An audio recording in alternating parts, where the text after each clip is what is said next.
नमस्कार। शाहरुख खान के बेटे आर्यन खान अपनी बेगुनाही का सबूत बार बार दे रहे हैं और इस बार तो नारकोटिक्स कंट्रोल ब्यूरो उसे बार बार दुनिया के सामने पेश कर रही है अपनी नाकामी के जरिए। खबर क्या है मैं आपको बताता हूं दोस्तों। इनके पास आधा साल था, 180 दिन, 6 महीने थे। पिछले 6 महीनों ने इन्होंने आर्यन खान वाले मामले पे अब तक चार्जशीट फाइल नहीं की। कल अदालत के सामने मामला आया। अदालत के सामने नारकोटिक्स कंट्रोल ब्यूरो फिर से गिड़गिड़ाने लगा। उन्होंने कहा कि हमें 3 महीने और दो। अदालत ने थक हार कर इन्हें 2 महीने का वक्त दिया, यानी कि 60 दिनों का। आप मुझे बात बताइए दोस्तों, आपको याद है जब आर्यन खान को फंसाया गया था तो नारकोटिक्स कंट्रोल ब्यूरो क्या कह रहा था कि हमारे पास ओपन एंड शट केस है, हमारे पास तमाम प्रमाण हैं। इन्होंने अपने गोदी मीडिया के जरिए शाहरुख खान के बेटे आर्यन खान के खिलाफ इतना गंदा, झूठा, अश्लील प्रोपेगेंडा चलाया। नारकोटिक्स कंट्रोल ब्यूरो ने यह तक कहा कि इस शख्स आर्यन खान के इंटरनेशनल ड्रग कार्टेल्स के साथ ताल्लुकात हैं। और 6 महीने गुजर गए और उन्होंने आज तक चार्जशीट फाइल नहीं की दोस्तों। और अभी 90 दिन और, यानी कि 3 महीने और मान रहे थे।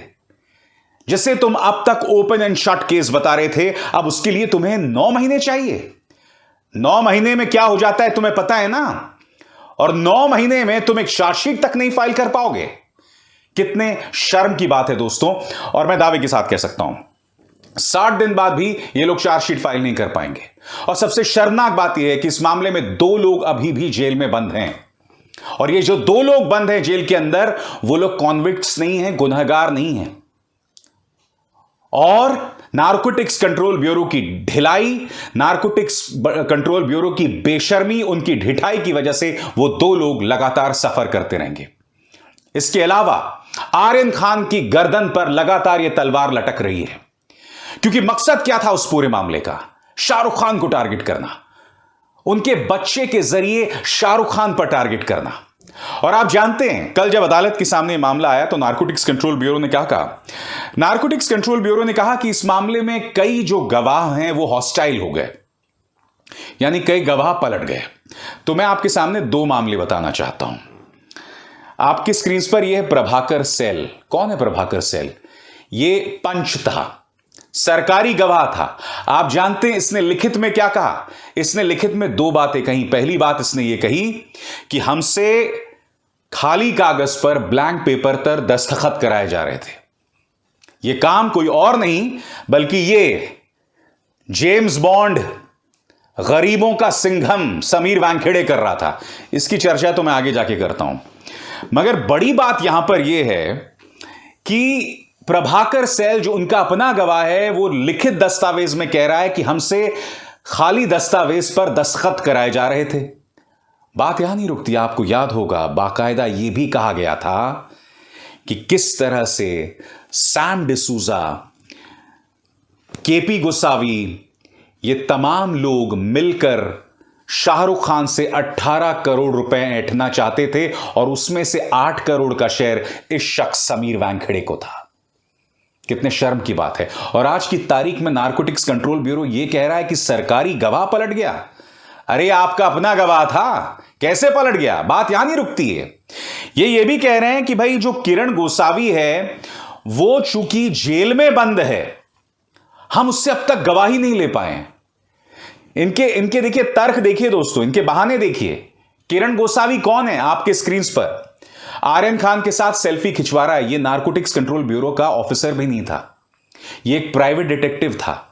इसका एक बहुत लंबा चौड़ा विवादास्पद और क्रिमिनल इतिहास है और उसी क्रिमिनल इतिहास के चलते आज की तारीख में जेल के अंदर बंद है। तुम्हें किसने रोका है जेल के अंदर जाके किरण गोसावी से जो है गवाही लेना? किसने रोका है बताओ? कई ऐसी तस्वीरें सामने उभर कर आए जिसमें समीर वानखेड़े किरण गोसावी के साथ दिखाई दे रहा है। एक आदमी जिसका क्रिमिनल रिकॉर्ड है वो क्या कर रहा था समीर वानखेड़े की टीम में?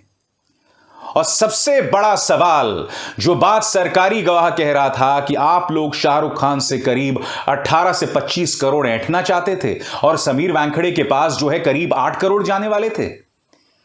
मतलब एक जमाने में अंडरवर्ल्ड जो है वो उगाही करता था, ये तो नारकोटिक्स कंट्रोल ब्यूरो के ऑफिसर्स उगाही कर रहे हैं। और सबसे बड़ी बात, जब यह मामला अदालत के सामने आता है और जब अदालत ने आर्यन खान को बेल दी थी, आपको याद है अदालत ने क्या कहा था? अदालत ने साफ तौर पर कहा था कि आर्यन खान के खिलाफ कोई प्रमाण नहीं है, क्योंकि नारकोटिक्स कंट्रोल ब्यूरो ने कहा था कि व्हाट्सएप चैट्स के जरिए पता चला है कि आर्यन खान के इंटरनेशनल ड्रग कार्टेल्स के साथ ताल्लुकात हैं। उन्होंने यह भी कहा था कि आर्यन खान व्हाट्सएप चैट्स में कह रहा था लेट्स हैव अ ब्लास्ट।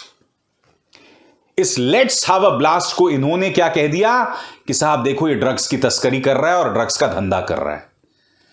शुक्र है तुमने उसे ड्रग्स का तस्करी बताया, क्योंकि अगर लेट्स हैव अ ब्लास्ट को अगर आप ब्लास्ट उठा लो तो ये तो आतंकवादी बता देते। और यकीन मानिए दोस्तों, ये लोग आतंकवादी बता भी देते ना, तब भी इनका नीच और पालतू मीडिया कुछ नहीं करता। अब इस गरीबों के सिंघम समीर वानखेड़े, इस मामले से इसे हटा दिया गया है। सोचिए इस आदमी ने कितना गंदा काम किया होगा, इस आदमी को इस मामले से हटा दिया गया है। आज से 1 साल पहले जब सुशांत सिंह राजपूत का मामला सामने उभर कर आया था, करीब 1-1.5 साल पहले जब उन्होंने आत्महत्या की थी, तो इसी तरह से इस आदमी पर आरोप लगा था कि ये रिया चक्रवर्ती के खिलाफ जो है जानकारी जो है लीक कर रहा था मीडिया को, उन्हें जारी कर रहा था जानकारी। आपके स्क्रीन पर दीपिका पादुकोण, श्रद्धा कपूर, रकुल प्रीत सिंह, इन्हें परेशान करने का आरोप भी शख्स पर है। और विडंबना देखिए, बाद में इनकी पत्नी उद्धव ठाकरे को खत लिखती हैं कि एक मराठी लड़की को परेशान किया जा रहा है।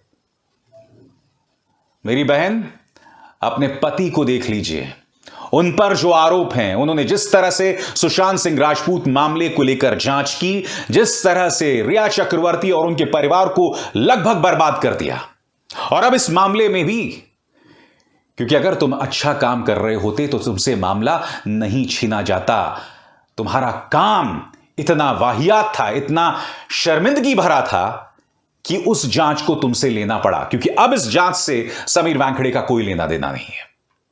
दोस्तों, सबसे दुख की बात यह है, narcotics control bureau chargesheet file करने के लिए 9 महीने की मांग कर रहा है। 6 महीने गुजर गए, इन्होंने 3 और महीने की मांग की। अब आप जानते हैं ड्रग्स की जो मात्रा बरामद होती है वो 3 किस्म की होती है। एक तो स्मॉल अमाउंट होता है, एक मीडियम होता है और एक कमर्शियल अमाउंट होता है। यानी कि जो लोग धंधा करते हैं वो कमर्शियल अमाउंट होता है। इन तीनों के लिए एक खास मियाद होती है चार्जशीट दाखिल करने के लिए, जो 9 महीने से बहुत कम होती है, 6 महीने से भी बहुत कम होती है। इससे आप समझ सकते हैं दोस्तों, नारकोटिक्स कंट्रोल ब्यूरो कैसा काम कर रहा है। इनका मकसद सिर्फ यही था कि शाहरुख खान को टारगेट करो, मगर सबसे शर्मनाक बात यह थी कि अपने आकाओं के कहने पर ये लोग शाहरुख खान पर नहीं, उसके बेटे पर निशाना साध रहे थे। आप मुझे बताइए ना दोस्तों, जब एक व्यक्ति पर आपको निशाना साधना हो, वो व्यक्ति आपसे जंग लड़ सकता है, मगर जब आप उसके परिवार पर निशाना साधने लगे तो आपसे जंग कैसे लड़ेगा भाई? बताइए। क्योंकि अगर आप मुझसे सहमत नहीं हैं तो आप मेरी पत्रकारिता पर हमला कीजिए, आप मेरे कथन पर टिप्पणी कीजिए, मगर जब आप मेरे परिवार पर हमला करते हैं, उन पर अनाप शनाप केसेस लगा देते हैं, उन्हें टारगेट करते हैं, तो इससे ज्यादा शर्मनाक बात कुछ नहीं हो सकती। और मैं बार बार यही कहता हूं कि अंडरवर्ल्ड भी ऐसा नहीं करता था जो ये सरकार कर रही है अपने प्रतिद्वंद्वियों, अपने विरोधियों के खिलाफ। तो वाकई कल अदालत में बहुत ही शर्मनाक रवैया था नारकोटिक्स कंट्रोल ब्यूरो का। मैं उम्मीद करता हूं कि ऐसा दिन आएगा दोस्तों जब इनकी जवाबदेही तय की जाएगी। बहरहाल अमित शाह जी के नेतृत्व में वो जवाबदेही नहीं तय की जाने वाली, यही त्रासदी है। अभिसार शर्मा को दीजिए इजाजत। नमस्कार।